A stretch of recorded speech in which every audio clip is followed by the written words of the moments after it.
임은정 검사장의 모습이 나왔습니다. 뭐 검찰개혁 관련 이슈라고 봐도 되겠죠. 어제 국회 법사위가요, 검찰개혁 공청회를 열었습니다. 뭐 검찰개혁보다 한 발 더 나아가서 민주당 이른바 강경파 의원들은 이른바 검찰 해체론을 주장하고 있는데, 어제 저 검찰개혁 공청회 자리에서 이런 만만치 않은 반론이 나왔습니다. 검찰 제도에 대한 기본적 이해가 없는 이 자리에서 너무나 많은 답답함을 느낍니다. 이 자리에 계신 검찰 고위 간부까지 지내신 우리 의원님들, 그런 분들 입에서 검찰을 해체해야 된다는 그 검찰 해체의 최선봉에 서신 그 모습을 보고 너무나 자괴감을 금할 수 없습니다. 우리나라의 민주주의 형사사법 제도를 적어도 50년 이상 후퇴시키는 제도라는 점을 분명히 경고를 드립니다. 뭐 각각의 또 다른 의견도 어제 저 자리에서 나왔습니다만, 일단 저 장윤희 변호사님, 민주당의 법안은 우리나라의 민주주의 형사법 제도를 50년 이상 후퇴시키는 제도다, 책임질 수 있겠냐라고 반문을 했어요. 그럼 저는 수사 기소를 계속해서 한 기관이 가져가는 게 맞는지, 거기에 대한 문제의식은 어떠한지, 대안은 갖고 있는지 좀 반문하고 싶은 부분이 있고요. 정치인들이 검찰 해체라는 용어를 씁니다만 검찰 해체할 수 없습니다. 헌법에 검찰이 영장 청구권의 주체로 돼 있어요. 헌법을 고치지 않는 이상 검사라는 직위, 직책을 없앨 수는 없는 일입니다. 그렇기 때문에 이 정치인의 언사는 어떻게 보면 좀 에스컬레이트 된 부분이 있다라는 점. 그렇기 때문에 이재명 대통령도 추석까지 법안을 통과시키는 게 아니라 얼개라는 표현을 쓴 게 아니겠는가. 기본적으로 논리적 정합성과 굉장히 치밀하게 만들어야 된다라는 그런 지적에는 상당히 동의가 되는 부분이 있습니다.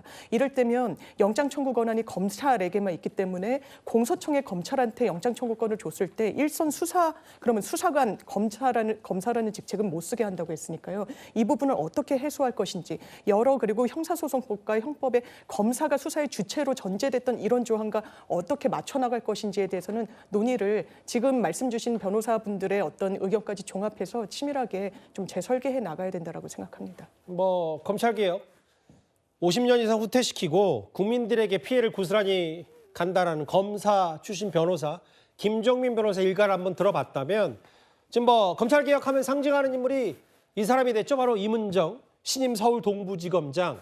어제 저희 뉴스탑10에서 서울중앙지검의 평검사인 안미연 검사, 과거 강원랜드 의혹을 파헤쳤던 안미연 검사가 공개적으로 대놓고 임은정 검사를 저격했던 글 내용 한번 소개해드린 바가 있습니다. 답이 없다. 선배의 답이 없어서라는 취지를 얘기를 했었는데, 다음 화면을 볼게요. 그 정영진 변호사님.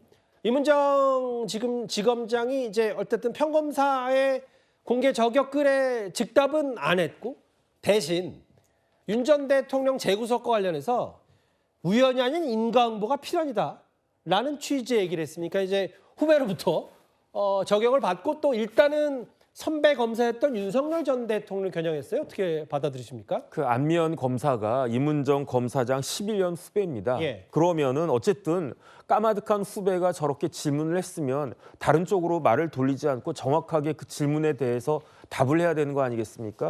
지금 검찰 내부가 부글부글 끓고 있는데 임은정 검사장에 대해서는 반발하는 기류가 있어도 똑같이 그 지금 정부하고 코드가 딱 맞는 그런 검사장이 누가 있냐면은 김태훈 검사장 있거든요. 남부지검장입니다. 예. 그런데 똑같이 연수원 동기고, 그런데 김태훈 검사장이 검사장이 된 것에 대해서는 별로 말이 없어요. 왜 그러냐면 김태훈 검사장은 어찌됐든지 간에 실력이 있고 열심히 일을 했다라고 예. 검찰 내부에서 그 평을 갖다 받고 있는데, 과연 임은정 검사장은 어떤 평을 받고 있는가. 그렇기 때문에 안미연 후배 검사 안미연의 저런 질문에 대해서 제대로 답을 못하는 것이 아닌가, 저는 그런 생각이 들고요. 지금 대한민국의 검사가 2,300명에서 조금 적습니다. 2,292명이 정원입니다. 예. 그런데 대부분의 검사들, 2,000명이 넘는 검사들은요, 진짜로 묵묵히 열심히 일하는 그런 사람들인데, 그런 검사들의 손발을 묶으면은 누가 피해를 보겠습니까? 뭐 재벌이 피해를 보겠습니까? 정치인들이 피해를 보겠습니까? 전혀 그렇지 않습니다.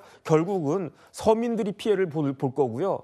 조금 전에 김종민 변호사는 검찰 출신이니까 사람들이 거봐 검찰 출신이니까 저런 이야기하지, 그렇게 이야기할 수 있지 몰라 몰라도 장애인을 돌보는 그야말로 비영리 공익법인 하고 있는 김혜원 변호사라고 여자 변호사 있는데 예. 지금 김혜원 변호사님이 가장 우려하고 가장 문제가 많고 그다음에 이런 식으로 되면 결국은 서민들만 피해를 예. 볼 것이다. 이렇게 이야기한 사람들이 대부분의 변호사들이란 말이죠. 그렇다라고 하면 이런 식의 방향으로 나아가면 누가 이익을 볼 것인가? 불문가지로 범죄자들이 이익을 볼 거고요. 그럼 우리나라는 범죄자 천국이 되는 것이 아닌가? 그런 우려가 지금 법조계에 많이 팽배해 있습니다. 뭐 장윤미 변호사께도 약간 반론을 드려야 될 게 뭐냐면 이런 거잖아요. 그러니까 이문정 검사장이 그동안 내부에서 검찰 비판 목소리, 내부에 쓴소리를 많이 했고 뭐 실제로 윤석열 전 대통령 과거 검찰총장 시절에도 많이 비판했기 때문에 이건 당연히 서울 동부지검장의 역할이 아니라 검사 한 명으로서 선배 검사를 비판할 수 있는데 네네. 과거에 본인 캐릭터라면 후배 평검사가 얘기한 거면 어느 정도 이거에 대해서 뭐 맞으면 맞다 아니면 아니다 좀 대답을 해줬어야 되는 게 캐릭터 아니냐라는 정 변호사의 비판을 어떻게 받아들이세요? 그런데 그거는 본인의 판단이 있고 이렇게 좀 많은 검사들에게 내는 메시지로 그 안미영 검사에 대한 질의를 가름한다라는 인식을 본인은 가졌을 수도 있을 것 같고요. 기본적으로 검찰개혁에는 어떻게 보면 저항이 따를 수밖에 없는데 이게 문재인 전 정부와는 상당히 양상을 달리합니다. 저도 검사 출신 변호사분들 많이 만나뵀지만 이제 수사기소 분리는 어느 정도 방향성이 굳어진 걸로 전제하고 수용하는 분위기를 훨씬 많이 느낍니다. 예. 한 기관이 수사기소권을 같이 갖고 있으면요. 특히 정치인에 대한 수사, 재벌에 대한 수사, 기소를 하나의 꼬린으로 연결하게 됩니다. 수사를 대대적으로 하고 언론에서도 시시각각 취재를 하는데 우리가 들여다봤더니 문제가 없습니다. 무혐의 이 판단을 하지 않았던 거예요. 무조건 기소했던 겁니다. 그래서 특수수사가 무죄율이 상당히 높았던 거예요. 그럼 일반 시민들은 편안했습니까? 아니요. 그냥 언론 검찰이 한번 작정만 하면 묻어주고 눈 감아주고 불기소할 수 있는 권한도 검찰만 갖고 있거든요. 이런 부분과 관련해서 기능을 분리할 필요는 지난 50년 역사상 알겠습니다. 확인된 부분이라고 말씀드리고 싶습니다. 지금 검찰개혁 관련된 어제 공청회 얘기와 뭐 여전히 당연히 상징적인 인사였기 때문에 이문정 검사장이 세간에 많이 관심을 받고 있는데 저희가 준비한 3위로 하나하나 짚어봤습니다.